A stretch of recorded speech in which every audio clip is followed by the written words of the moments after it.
Welcome everyone to another episode of Notes from the Aleph. An Aleph is a high point from which all things are visible, and from our vantage point, we'll be looking at tabletop role-playing games, their design, and the theory behind those designs. Around here, our motto is to be fair, build up, and have fun. I'm your host, GriffinVarro, joined by our editor, Theta, our local designer, Norman Rafferty, our good friends and GMs, RedRabbit, and Lessons Learned. When it comes to tabletop role-playing games, I have 15 years experience running, playing, and frequently fixing problematic rule sets at the table, pronouns he, him, they, them, lessons. Hi, everybody. I am a YouTube streamer and also a Twitch streamer. Well, I should say video editor or essay editor, whatever title YouTube has for players these days. And also, I'm a writer over at Amazon.com. He, him.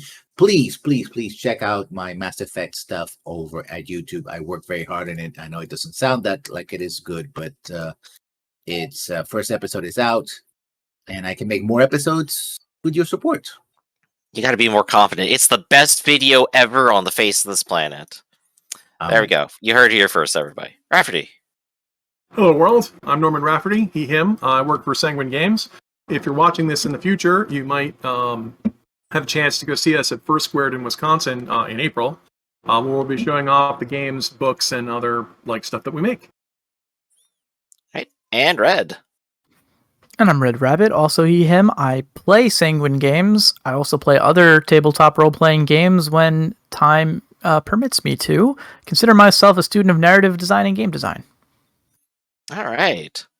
So for today's topic, I think it's fair to say everyone here is a critic on kind of a personal level. Part of our love for anything we consume comes in the form of pulling apart what's good and what's bad out of what we've experienced, and when it comes to older RPGs, we're more than ready to acknowledge all their flaws, but there also are good things that are a part of them, parts that have been tested or at least seen and approved by the people playing them. So today we're going to talk about what's good in those older games, how to get rid of the bad, and how to modernize them. So, Rafferty, you're our resident designer. Tell us about taking all of your old stuff and making it brand new. Oh, man. Usually I open with a spew of invective and hate. But I do want to say that one of the games that rose to the top and used to be the world's greatest role-playing game was Vampire the Masquerade. And one of the best things about the original Vampire, well, a couple things. First of all, it was a contemporary game. So it reached out to people with contemporary references to explain how to make a character that was involved in a larger world. And then they would also had long questions. This is the kind of stuff that people talk about supposed to happen in a role-playing game. But if you read the text of the book, they would have questions. Who are you? Where did you come from? What are your hopes and dreams and desires? What's your life like? Why do you live in the city? Who do you hate? Who do you love? All of these kind of probative questions that were kind of unspoken stuff. But I'm glad they actually showed up in a role-playing game because it's a big breakthrough role-playing game that was designed to be accessible to people, but also to get you into your character. And I want to stress the accessible thing. I'm not a big fan of cute little darling games. I don't want to insult your favorite indie game or whatever, but the whole zine type game of, we're all cornflakes in a cereal bowl. How does this make you feel? That kind of thing of those are kind of cutesy, but those aren't, well, what I mean by accessible, I mean, the purpose of the game was to get everybody at the table. And Vampire was hugely successful in its day, continues to be successful today, because it reached out to people in a way they could understand, gave them a fantasy that they could wrap their brains around, and work together to describe how you and other people would get along. Very much in a role-playing environment. We can't stress enough that Vampire was about your clan and your location, social constraints, before it was about whether you can cast spells or pick locks or whatever. So it was presented very mature and very much in a way that was accessible to people. And the original version was very good at that. There have since been different versions that have different levels of efficacy, but I wanted to shout out that one so we can open on a positive note that no one's heard of. Yeah, and I think when it comes to Vampire, I think one of the things I've definitely noticed is that they do try to take what is good and keep that, and have actually improved it over time. bravo, they've done a good job. Mhm. My thoughts of note. But there's definitely plenty of other games out there which, are flawed, but we definitely like have games that we like that we think, well, this could probably be better, right? Oh yeah. Well, yeah, and I think the topic is focused on cat stunt. You caught it Sticky here cat live. tricks. Come on, Yep, like right over the see, that's mic. why I feel old. Like you guys have you guys played any game that was made before 2000? Yes. Yeah. Baldur's Yes. Gate, Um, second have the edition cyber- D&D. I have the Cyberpunk 2020 book on my shelf, and I did play Advanced Dungeons and Dragons for a time in like middle school. Yeah, we did play Cyberpunk 2022 for a little bit, didn't we? Yeah. Yeah, in anticipation that it was going to come up. Yeah, do you With the have new version. anything you would recommend about it? No. What I'll say is that pertaining to setting. sorry, yes, pertaining to this conversation, which is about updating these games and how it's done, I was very excited to see the updated version, Cyberpunk Red, which just was recently released to kind of coincide with the video game Cyberpunk 77. I don't remember what it is. Yeah. Yeah. And because I was really interested to see, having some experience with the clunky system that was old Cyberpunk, where you were using like crossword puzzles to map out systems that you were hacking, that like one player was doing when he was hacking a mainframe. There was some interesting stuff there. A lot of it didn't work super great, and I was curious to see what decades of new design philosophy might indicate with this new game. But man, it feels so much like it's probably a step forward comparing the two on a one-to-one basis. But when you compare it to any other game that has been made in the past 10 years, it feels archaic. It's one of those games with like 3 pages of character sheets, and it has like something like literally 50 or 60 skills. People point out is that, the riding skill, because riding a horse is very important. Yes, in a world Very where important. horses are extinct, there is a riding skill that is distinct from like a motorcycle riding skill that's distinct from like a, Jeep driving skill. Like there's a lot of weird stuff in there. So if I had to say there are 2 things about Cyberpunk 2020 that I think probably should have gone forward, it's one theme, which is where you have rockers and media artists and punks, and making sure that those people are front and center. It's very much like that kind of theme. It's rebellious. The other thing is that though it has classes, it has kind of like a mixed skill system. You can pick and choose what you want, but you pick a class so that you get a special ability that only your class gets. I mentioned Cyberpunk 2020 and even older games that I think should be kept. Life paths. I love life path systems when they're well constructed. Right, because the first life path game was Traveler, which is one of the big granddaddies of role-playing games. Although it was very crude. Yeah.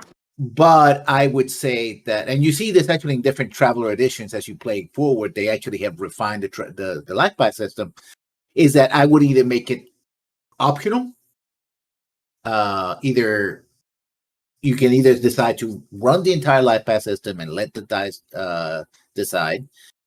You can run it partially, like I want to randomize this part, but not this part, right? And also make it, and I always say this about every single table in every game, it should always be roll X or choose Y. Well, I think a modern outgrowth of the life path system is you're seeing it somewhat in D&D 5 and some of the games we've been making, where you pick a species or legacy or whatever where you start, and then you would pick a background or upbringing of how you were brought up, because in D&D 5 you can pick a background, and then you choose your class of what you're doing now, and that's a very simple life path system, because I'm a cobbled noble rogue. Immediately implies a huge history behind that. But the life path system that you're talking about was much more sophisticated. Okay, you start here, roll randomly, see what skills you got, roll randomly, see. I think Fantasy Age still does that. Did you guys do Fantasy Age? We were, but I read a lot of Fantasy Age. Yeah, no, actually, it doesn't have a game system. I think so. No, it doesn't have. I think it has an expansion, but not the base. Yeah, game. we played the Dragon Age a little bit, and it has a small bit of it. You basically have you make a choice and then roll within that choice, so you have more control over it. You're not going to randomly end up a peasant. And basically, what it has, it's like class. What they really have is like social class as opposed to character class.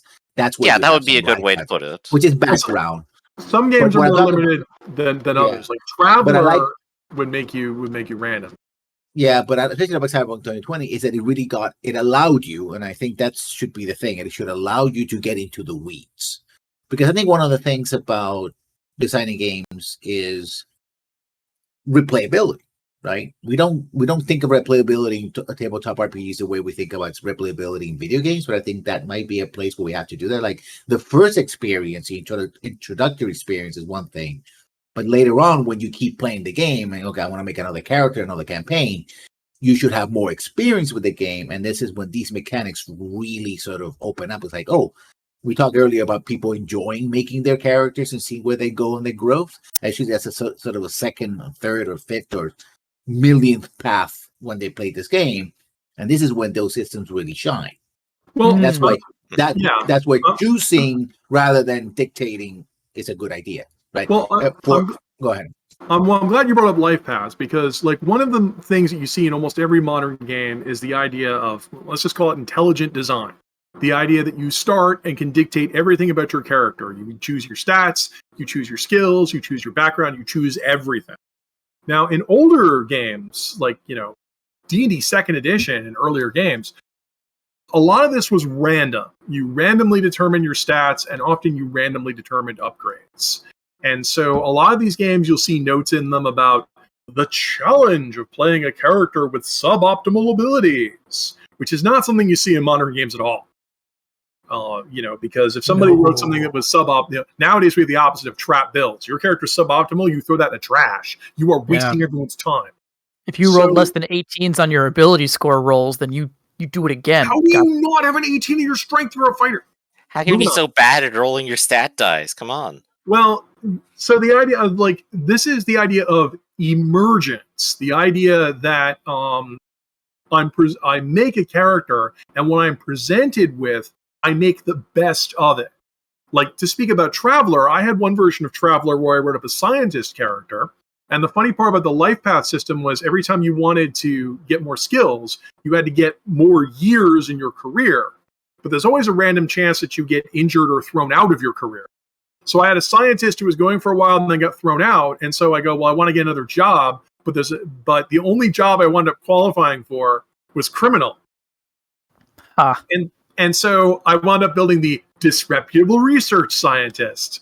You broke bad. Discredited research scientist, where I have all of these science skills and one or two crime skills, and I'm officially still a criminal if that matters.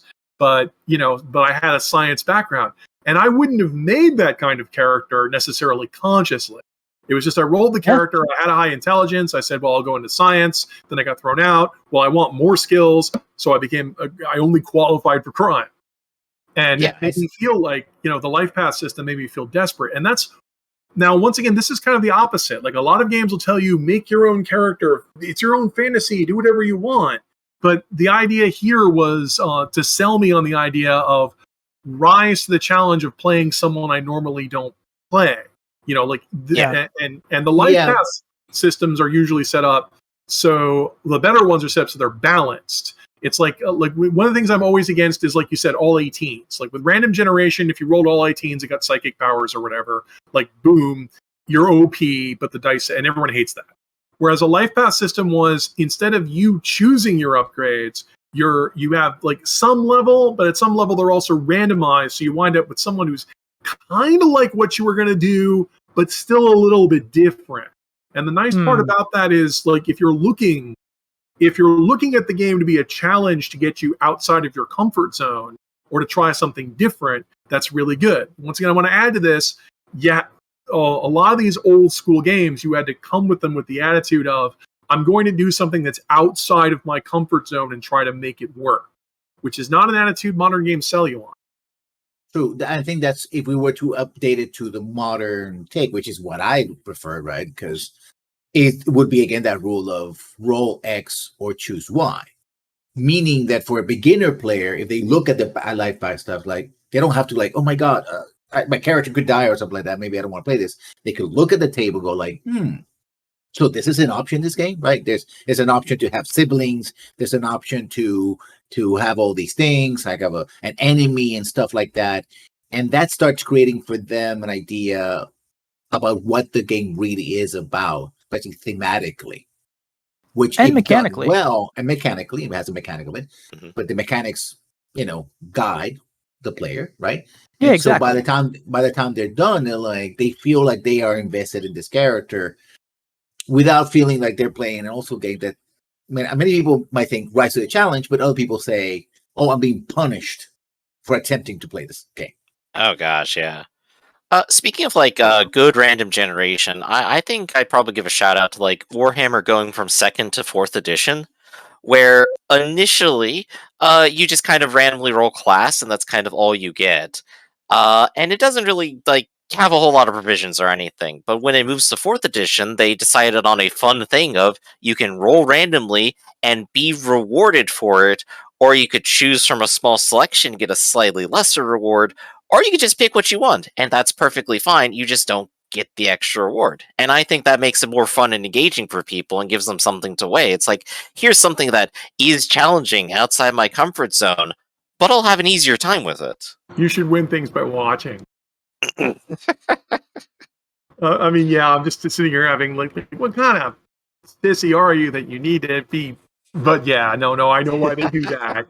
Because people are all sad. I mean, that just shows you how much like gaming has changed. Like Rafferty's are playing like older games. You'll see text in them that says, "Yeah, I know you rolled shitty stats, but you should rise to the challenge." You'll see text that says that in these older games. And these days, it's kind of like, well, we want you to be random, but we know you won't pick it, so.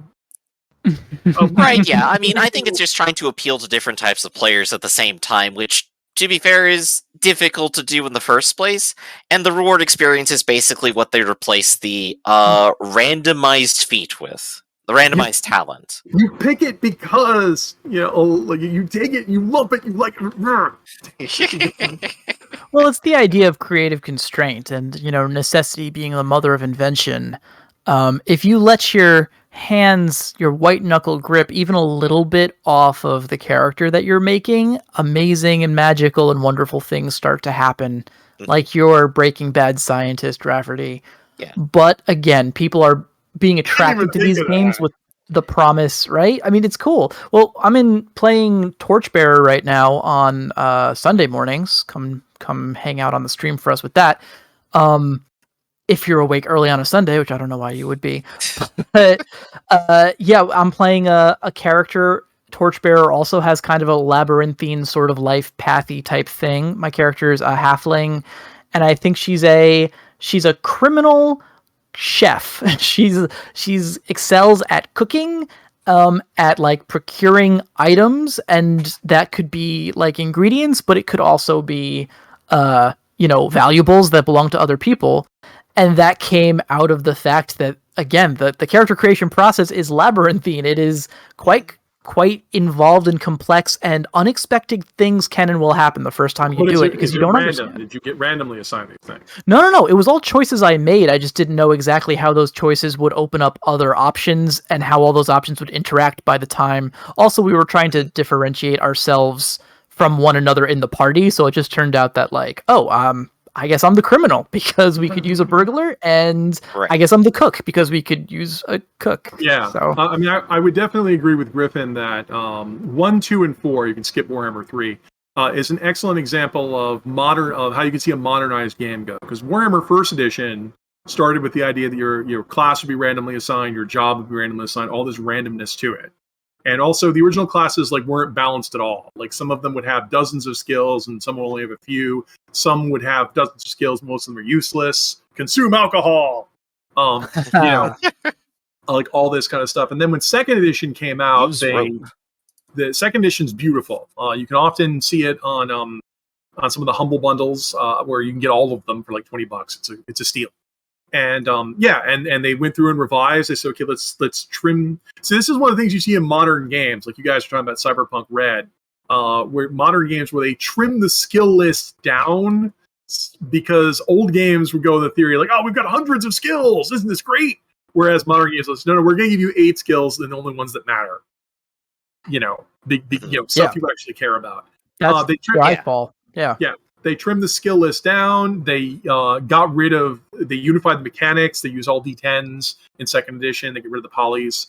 And obviously, like, the story would be different if, like, people were constantly, like, drinking alcohol and rolling for that and having fun, or, like, constantly making their use rope checks. You remember doing that, right? Use rope. But those aren't the stories people tell. I've commented. Yeah, use rope, or my roll master, my favorite, the poison lore skill, which is separate from poison detection skill. So I can tell you where the poison came from, but I can't tell you if this has actually been poison. I put points in swimming. So you can really see the modernization at work, and it's a beautiful, I think, expression. Like, and 4th edition builds on that. It's a beautiful way of like taking an old school game, finding out what was good about it, and then getting rid of bad decisions, like complexity for the sake of complexity, stuff that's imbalanced for the sake of being imbalanced, channeling you into what was fun and what wasn't. And I have to grudgingly, admit that with Griffin, it's kind of like, and we know that you're going to complain about not being random, so I guess we have to incentivize randomness, or you wouldn't do it. Once again, an acknowledgement of modern game tastes. One rule I think people hated, but I think it was because of the way it was. Well, it's a rule because it was in the rule book. I always call all rules and rule books are rules to me, whether they're hard or soft, what have you. Is in 4th edition, they went to great lengths, especially in the player handbooks, to describe character roles within the party.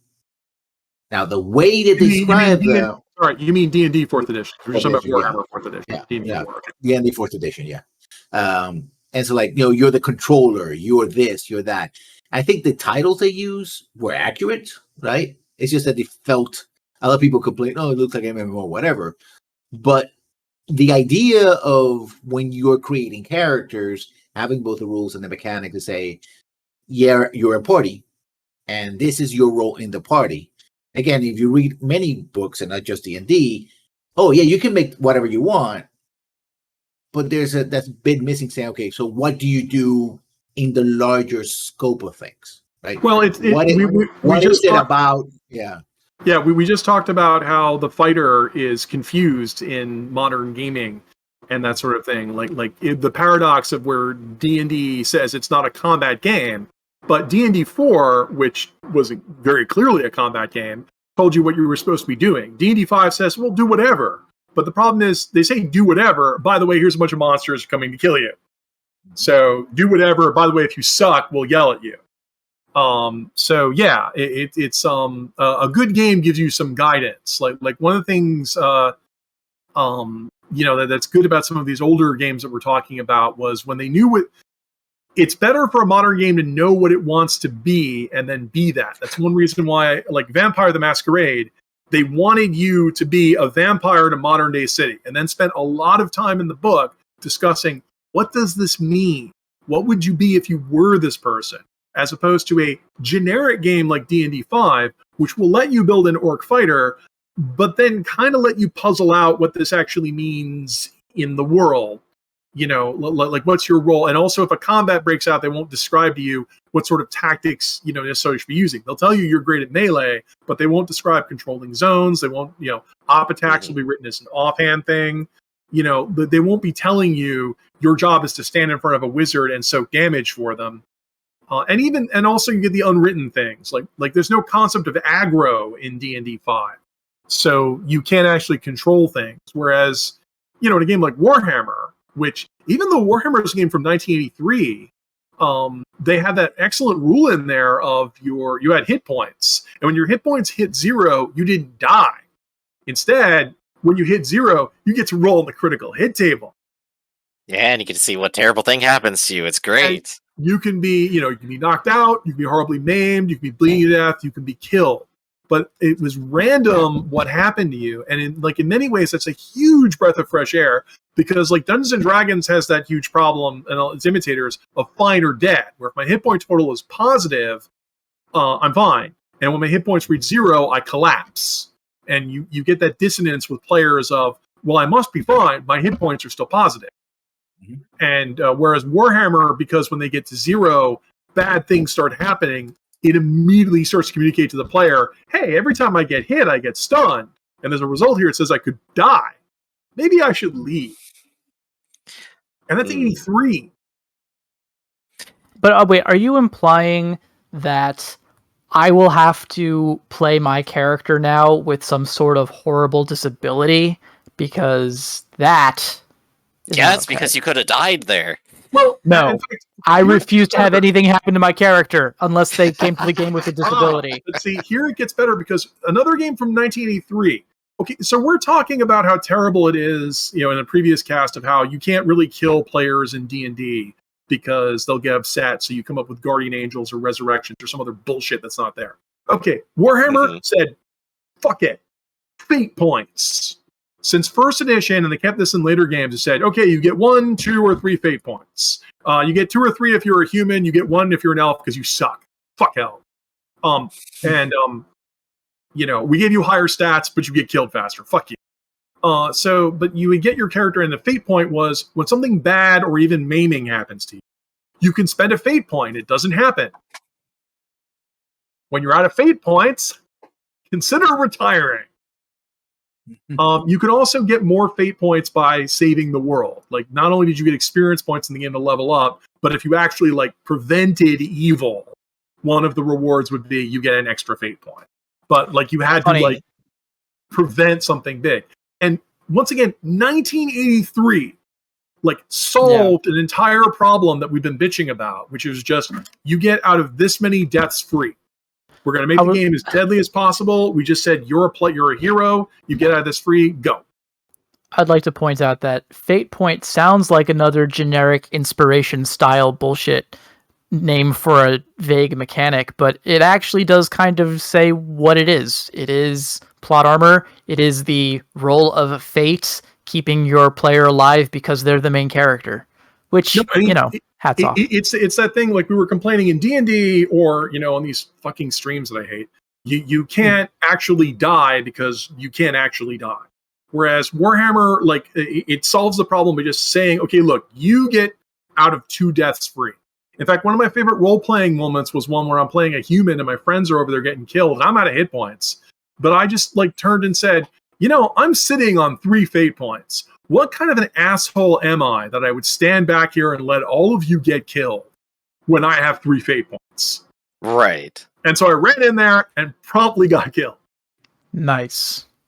I stabbed a guy. I actually hit him. Guys, I hit him. God.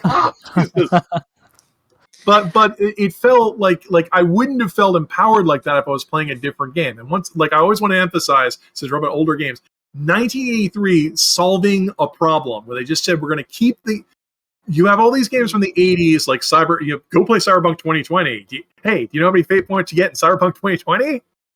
0. Yeah, fuck you. Yeah.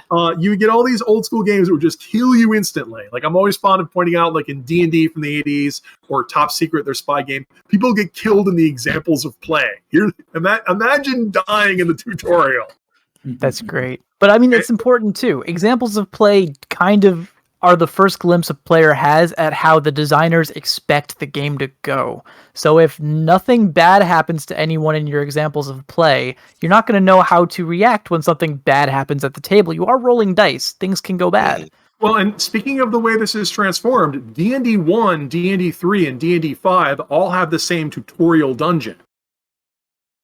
Which so you can compare how the game is evolved. In D&D 1, the halfling is killed horribly.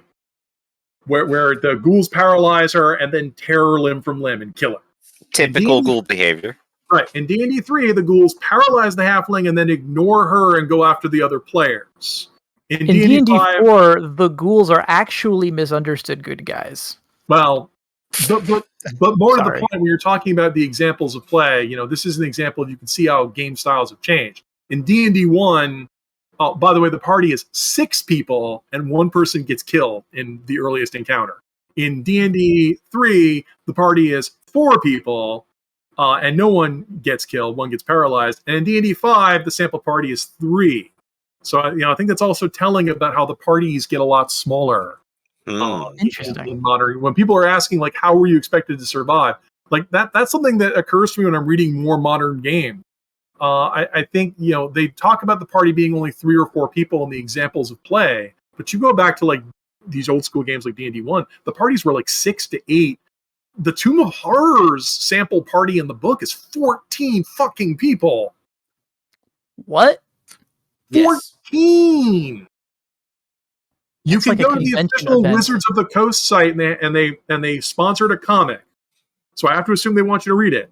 They sponsored a comic where they have a comic introduction of how someone played this adventure, and they have all 14 characters represented, including the barbarian who summons a 300-person horde. I do have to ask, do they have 14 players? Well, it's told from the character's point of view and what they did, so they might not have had 14 players, but I want you to stop to think that if they had fewer, then they would have to have at least 7 to only have 2 apiece. Right. This is already verging on madness alone. Madness. No Right. matter how we interpret it, there's madness at play. But it's also a flashback to some of these earlier games where they expected characters to be a lot more disposable. I mean, one thing that as much as we're praising life paths and that sort of thing, it used to be you could easily describe a character in almost any game in one line. You would just say fighter, FTR level 4, 8th level, 50 hit points, equipped with a longsword +1 and plate mail +2. Done. And that was like all you needed to know about the character. He's, this level, so he gets this many attacks. Here's his attack table, etc., etc. We're done. And whereas modern games expect characters to be a lot more choices. Like once again, Vampire brought that in, and that's another reason why they're not as disposable anymore, because we expect you to have more investiture and choices. There you go. That's the word I was looking for. Yeah. I mean, other things, ironically, for me, is make less dice rolls, but make the dice rolls you make more significant. Right? Yeah. Right, not rolling for every single perception check down the dungeon here. I want to bring, but this is not the only game that I had it, but I don't know if anybody's heard about Hellas Worlds of Stone and Fire, I believe, it was a game that was in 2000s that came out. It was one of the early games that were financed. I'm drawing a blank how they're financed. And there was crowdfunded games, and the idea was it was a D20 based game. Is let's take all the myths and ideas of ancient Greece and put them in the future, right? Spaceships and have the Spartans in space and Athenians in space and all that, but with the language of ancient Greece, right? Mm-hmm. And they had one of the things was that the D20, and some games do this at least, but have graduated. Like you have multiple levels of success and multiple degrees of failure. But it was easy to learn, right? It was not okay, just target number. It was depending how well you rolled, you could do more, including having extra effects. But the poorer you rolled, you could also have more calamities to you. Mm-hmm. Yeah, And now see so that's a flashback to one of my favorite games from the 80s that I'm not recommending. Rollmaster. Rollmaster was a bunch of different books that eventually solidified into something we'll call the Rollmaster Standard System, or RMSS. And Rollmaster basically just had a blanket rule of you roll percentile dice, higher is better, and you add a bonus. If it's a skill roll, you have a skill bonus. If it's an attack roll, you have an offensive bonus. And you just try to roll higher. And in theory, Rollmaster was pretty simple. It's a unified rule of 85 or better, you get what you want. There, we're done. You have a skill of 30 plus 35, you can be expected to succeed half the time. But there was a chart in the book that basically said like 85 or better was what you wanted. The 70 to 80 range would be a marginal. 66 was always something bizarre. And then anything below 0 was a critical failure, and anything above 100 or so was an amazing success.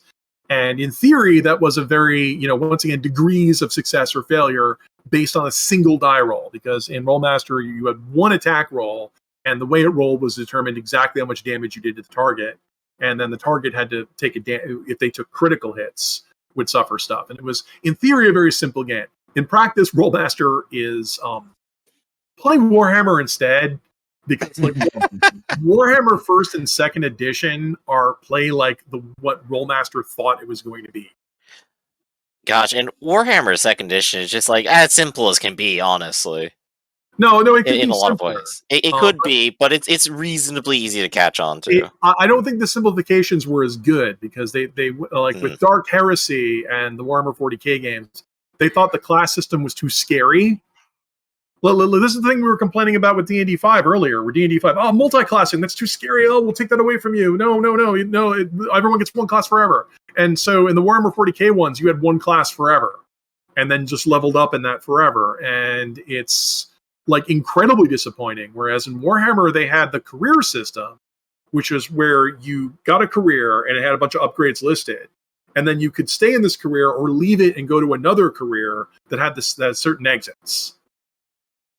And that was really good because you felt like your character evolved. I went from being a footpad to being a master thief. Or in my case, I went from being a servant to being a mercenary. Nice. And it felt like a life path system in the game itself, because I wasn't just buying upgrades from a nebulous point list. I was going from this job to this job to this job, and the skills that were in those little spheres, you might consider jumping ship from one career to another. Like they expect of you in Warhammer that, they don't expect you to buy everything the job had. They expect you to buy the stuff you care about and move to another job. Right. And I remember playing with my halfling, I aspired to become the innkeeper. And I'm just like, that's kind of weird, but I'm also doing adventure stuff, and I'm also still getting the things I want, but I feel like I'm moving somewhere because I too was like, oh yeah, he started as a servant or something. Yeah, I did like the fact you had to get the stuff the job has before you can do it. So innkeeper says, trappings, in. Yeah, buying in. Congratulations, you now qualify. Yeah. I think I got questions I want to needle people with, and I'm going to start with Red here. I'm going to ask Red, what's a system that you really like that is old that you wish was modernized, and what would you do to modernize it, do you think? Damn, getting called out here. Yeah. So this is where a lot of my older, when I was playing these games and I was young enough to be playing the older games, I wasn't playing that much. It was mostly, I think probably my golden age of playing these games growing up was around 3rd edition, Dungeons and Dragons. And at that point in time, the D20 system was huge because they had just made it open source, so you could create your own game using the core D&D rule set, and tons of games did, and I played a lot of them. I have Alternity on my shelf, which is, space D&D, and I had Archer, which was spy D&D. And looking back to those games, I think the biggest flaw with them, which is a flaw that I found with Cyberpunk also, and was bummed when I got Cyberpunk Red and read through it and tried to play it again, is that they, at the time, I think the theory behind making these games was to try to think of everything that your players will ever want to do, and then build those as skills or powers into this simulation that you've already set up, which was designed for dungeon crawling. And I feel like a lot of the cool theme of the games got lost because they were all basically just D&D with a different theme slapped on it with different guns, And when I look at what I really wanted out of Cyberpunk Red, I was trying to think about the things that attracted me to the first game in the first place, and I love the idea of the cyberpunk setting. And I think the strongest thing that it had going for it was this idea that you were cutting off pieces of yourself and replacing them with robotics, but that there was a system in there where you were losing your humanity in the process. So it was you were trading your soul for power, which is a really cool idea, but is not given any more mechanical weight than, say, your ability to drive speedboats or your ability to spot things in the dark or resist torture or poison, right? Like, Right, and as I can see, like, Rafferty just, like, shaking his fists in the distance here, like, our perception of, like, that trade-off or what it means has also changed. Well, it's the worst part of the fighter discussion we had, because you just trade your charisma stat. Mhm. And it's like, so I've gone from, so I've improved my killing power, but I've reduced my social power, so now I'm going to be killing more often. And it's also kind of ableist. So it is. That's true too. So I mean, Yeah.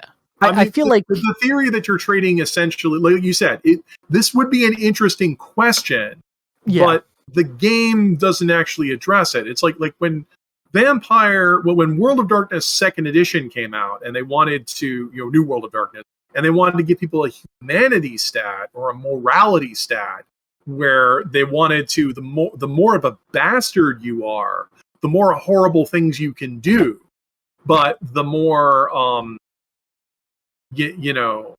people relate to you less, and you could wind up with neuroses. It was like a solution to sanity mechanics, which are in many games and are bad. And the idea of, like World of Darkness is one of the few games where I would ask myself, the morality system to me felt like, okay, I'm not just going to kill everyone I meet, because that could drop my morality, and dropping my morality reduces my empathy and could give me permanent debilitations. But I might have someone else in the party who's already dropped their morality, so they have no compunction about doing this. And that divided your party up into combatants and non-combatants in a way that felt like noir.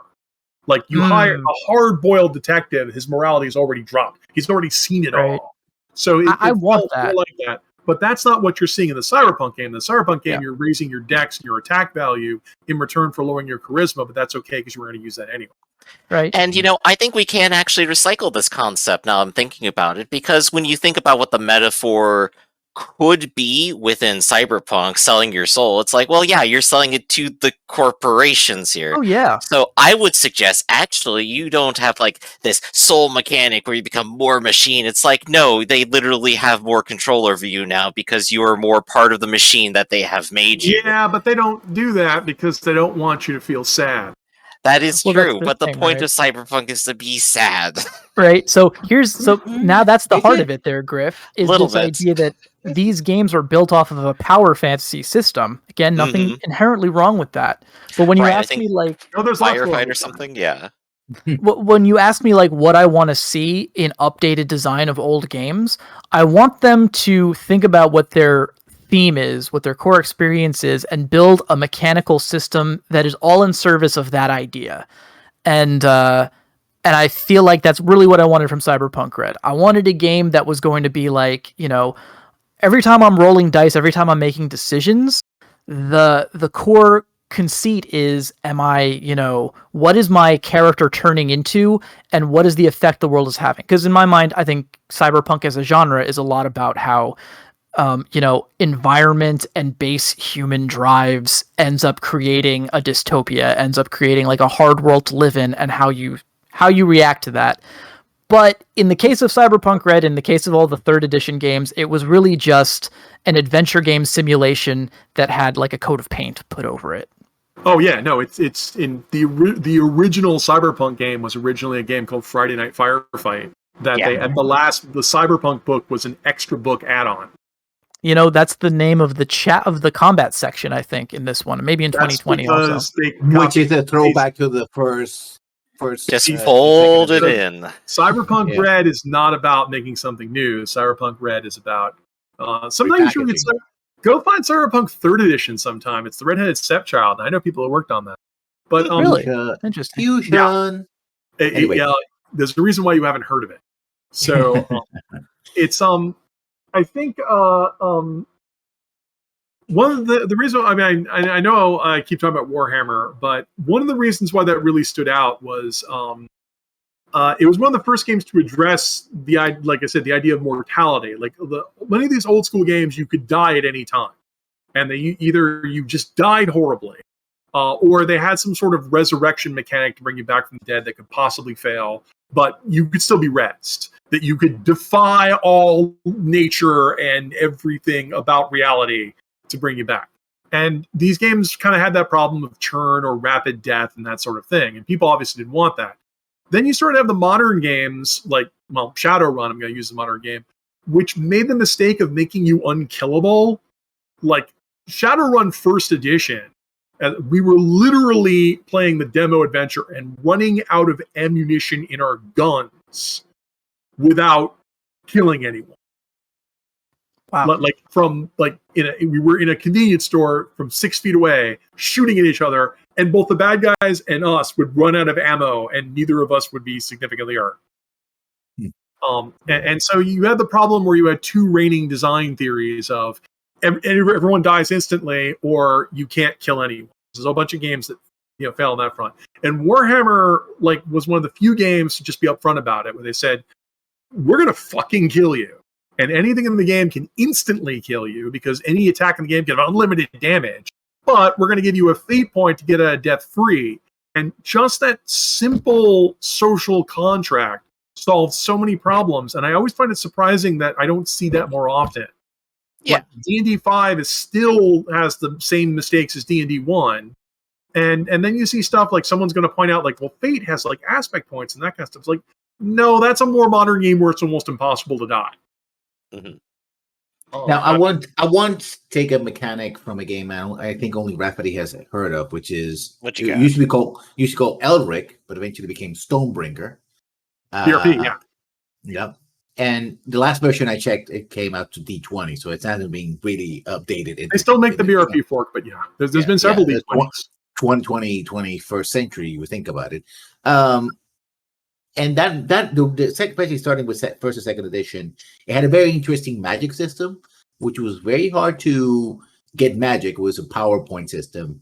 You didn't get a huge power, but the spells you got were pretty useful, right? You didn't get, uber powerful, but you could get a spell that will make your sword do more damage, or anybody in the party do more damage, or get a little more resistance, stuff like that. Whereas that magic was there to enhance, not to substitute. A lot of the spells in Stormbringer were buffs. And also, Stormbringer, a lot of what you would do is summon demons and bind them and make your weapons and gear more powerful. What is it? Not Tharleen. The Theocrat.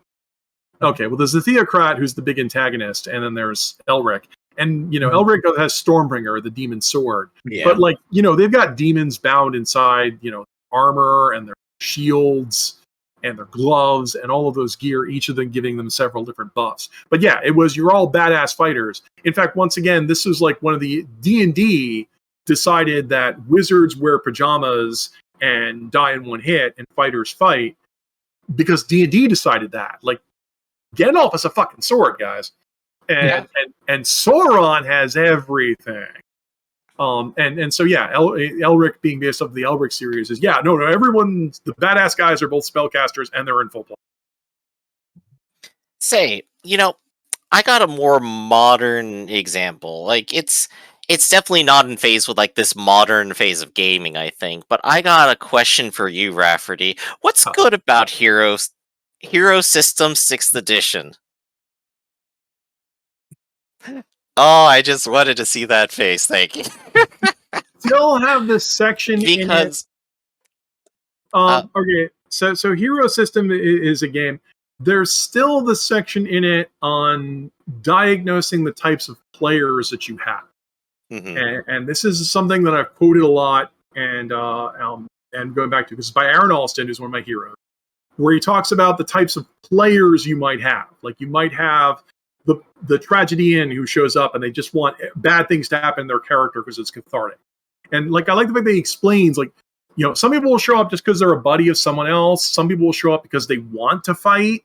And sometimes you'll get the pro from Dover is still a slang term I use, which is you'll get one player who they will have a certain ability like stealth or diplomacy or something, and they just want to max it the fuck out and use it all the time they get. And one thing I really liked about that was the discussion in the book says, okay, this is what the player wants. So you need to make sure that they get what they want without it dominating the game. And it's one of the few times I've seen in a game where they discuss this maturely. It's like, obviously, if the tragedian wants terrible things to happen to their character, you need to make sure this happens. Or obviously, if someone wants to be the best at something, you have to make sure that they are the best at something, so don't make NPCs that show them up. Watch for other players if they're trying to jump on that guy's turf, that kind of things. But the thing I really liked about it was, find out what your players want and then find ways to deliver it that work with everyone else. It's one of the few times I've seen that advice presented maturely, because a lot of times the game won't talk about it, or they'll take the negative aspect of nerfing, which I hate, which is like, if this one player is being too good, make sure you ruin their hopes and dreams, and make them feel miserable for trying to be good at something, which when you think about it, it's kind of the opposite. I mean, they don't phrase it that way, but then you start getting into the game of, these are your level limits and everyone's skills should be at this number. So if anyone goes above that number, you should tell them to stop. It's like instead, finding out what your players want and finding a way to deliver it in the game that's challenging is an intelligent discussion. And that's about the 2 good pages out of that 500-page book. Yeah, there you go. I just remember you ending off earlier with one of our sessions saying, like, all superhero games are worse. So I wanted to see you say something. But this is a good point. There's a lot of, like, how to play the game or how to GM sections that have all been written, and someone at least thought of something at some point. There's plenty of stuff there to rescue, I think. Even from other games. That's transferable around systems. Yeah, D&D 2nd edition is a very weird read, because D&D 2nd edition is very defensive. Like, they'll have a section that says, D&D is not a combat game. What? Is that where they actually got it from? That's what the phrase That's D&D where it combat. started. I went back and reread it because someone prompted me, and it's like, D&D is not a combat game. Even though we make you roll initiative every round, we don't have a critical hit system. Apparently, it's the definition of combat game if you have a critical hit system. So it was like, and now they do, so I guess they are a combat game. Once again, it was like the funny things that would show up, like once a woman fell 18,000 feet and survived, so our falling damage rules are fine. It's weird defensive designs of describing this is the way the game should be played. And I'm guessing it's only for a good read, because you can see where this game came from and what the designers wanted.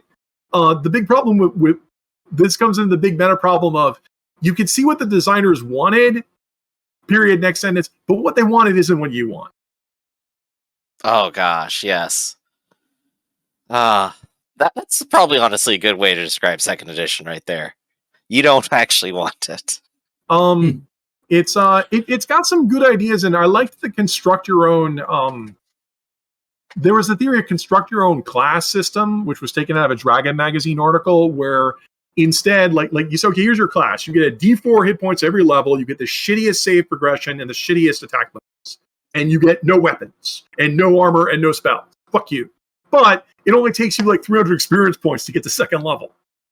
And then all of the add-ons were multipliers to this. Like, do you want all weapons? Well, then it's double experience. Do you want, like, spell casting? If it's wizard spell casting, it's triple of this. There'd be all these different mods, and you could assemble your own class that way instead of multi-classing. And it was a great theory, and as typical of Dungeons & Dragons, they fucked it up. Because then they made it so if you tried to reconstruct any class that already existed in the book, you always came up with it. This is what I do remember they actually tried to bring that back for 3.5 with some generic classes. And I think they did actually try to reach that parity. Like, you could reconstruct ordinary classes using them. So I think there was a better success, but probably still not great, because I don't think anyone used it. The problem, the reason we're talking about updating old games is a lot of games that have good ideas, and then their math is bullshit. Like, it's just like these rolls are impossible to achieve, or it's random entitlement. Like psionics, if you roll a 00, you get 5 extra powers no one else gets, and it's like, that's just random entitlement. Either you rolled a 00 or you didn't. It's not a conscious choice. So they would, like, life path random emergence, good idea. Wild magic. I'm looking at you guys right now. Like, someone must have shown up to your game and said, "Can I play this character? They've got wild magic," and you just like, "No." I've been that person. Hi, how's it going? I crave I just someone who is yeah. someone who's willing to play the game and have random kooky shit happen. I am all for that, because, like I said, most people come to the game pretty much with an idea of how their character was born, was raised, and will die. And if they deviate from that plan at all, then I'm gonna then you're the correct you bad with the will GM. die part. I don't think. I think a Yeah. majority of players do not think their character's going to die. They think their character is going to die of old age, a bajillionaire, or maybe ascends to godhood. You're right. That's I don't probably the even- real That's thing. what I hope happens to me in real life, honestly. Yeah, well, you can be a living Yeah. god right now. That's a different discussion. That's the cult discussion. That's a different one. I'm trying I do to like think wild- of. So Wild, before we start the magic cult stuff. off, let's go ahead and get some concluding statements then. I'm trying to think. Lessons, you got anything? Oof. Well, I mean, there's over 40, close to 50 years in game design. There's always pick and choose. I would warn, because it also happens in a lot of indie games as well. You end up with Frankenstein games, well, Frankenstein monster games, where people just take ideas and mash them all together. And it's like, no, you got to have strong focus. Use those things that work for what you're focusing on. Don't just mash them together and hope you're going to get a good game, because you're going to break all the systems and they're not going to match. Right. What about you, Red? What do you got to conclude here? Not much. I do think that game design has evolved. I'm glad there were a lot of references to old design that holds up, or old ideas that maybe could come back in new ways, because I don't really have that perspective. And it's nice to be able to say that, like, everything new is de facto better than everything old. But I think, though, from how I'm approaching the hobby these days, I am looking for new stuff that does things in a new and a cleaner way than a lot of old games did them. So. Okay. And Rafferty, what do you think? I've been an opponent of the old school revival for quite some time. Everything you like is terrible. But mostly because it's like retro computer gaming. It's like when people say, "Oh, I want to play a retro game," like Shovel Knight, where you have infinite lives. It's like, old school gaming wasn't like that. And so while I've heard some people championing the idea of like permadeath and actual threat, I think when people are talking nostalgic about the old games, they're talking about the sense of mystery, that they didn't know what was going to happen, and the idea of risks versus rewards. And also, and this is the thing I really want to emphasize, they weren't second system effect games. Like a lot of things I complain about in modern gaming, like the hallways are always lit and monsters always fight to the death and have notes on them at the end, is because modern games are based off people who've already played games. They're carbon copying the MMOs, the computer games, and fucking Baldur's Gate. Okay, which I want to, a lot of people remember Baldur's Gate, but Baldur's Gate's not D&D second edition. They're very different. And Very. so, the older school games were more defined by they were trying, in some cases, they're trying to emulate the literature they read. Like Law and Chaos are from Stormbringer. The idea of elves and orcs and a war-torn landscape was from Tolkien. The idea of a city filled with dark gods who may or may not help you in gray morality is from Lankmar, with a nice helping, and the wilderness part was from Conan. Also, they didn't define what all the polearms were, because they expected you knew what a guisarme or a glaive was. They have references to classical castles and stuff. They went out and did research on, real world weapons and real world stuff, and brought a lot of that in there to get that kind of fantasy. I mean, Game of Thrones these days is written by a gamer, because George R.R. Martin, big like BRP player, but his fantasy setting, isn't Lannister and Stark or Lancaster and York, the War of the Roses. He's inspired by real world stuff, and I really would like to see a lot of that like approach to gaming, to get away from the, sure, you should be informed by gaming choices, but what about the settings, the stories, the real world places, or the fiction that you're trying to do? Instead, like everyone's trying to get a meta game like D&D and make it more meta or something like that. These old school games were, often name checking or bringing up real world stuff. And that's what I would like to see a call to. Read some of these older games, find their inspirations, get on Wikipedia and start like invoking that kind of stuff, and get back to that sense of discovery before, that's what a game was defined. Right. It's time to go on an adventure, see what they have to offer, and then steal it for ourselves. Well, like when you're doing meta, you're getting more meta. Like all these jokes about, and then we go to the tavern and find the one guy who has all this stuff. Like those are meta jokes because those have become tried and true. Okay, what were we doing before that? You know, like instead of just in repeating the cliche. I mean, I know some people like find that fun, but instead of repeating the cliche, it's like, you know, the first generation games weren't called first generation games; they were called games. Mm-hmm. All right, then. So on that note, that is going to be it for Notes for the Aleph. We stream episodes bi-weekly Fridays at 2 p.m. Eastern, and you can come join us live on twitch.tv/Ractus. We also stream and record weekly tabletop games at the same channel, and you can come join us when we start at 10 a.m., 2 p.m., and 6 p.m. Eastern Standard Time on Sundays and Wednesdays. Norm Rafferty here is a partner and writer for Sanguine Games. Check out sanguinegames.com. Join us on the Reddit and Twitter, and look forward to the upcoming Book of Corals Ironclaw expansion book. Go ahead and don't forget to check out RedRabbit and book him over for a game over on startplaying.games as RedRabbit. And of course, don't forget to check out Lessons Learned at Lessons Learned 1 on YouTube and Twitch, where he has a variety of series ongoing, all of them great and fantastic. And of course, you should go check him out on Amazon and see some of his new books and go buy those as well. And of course, be sure to like, comment, and subscribe, and come see us all again. Until next time, everybody.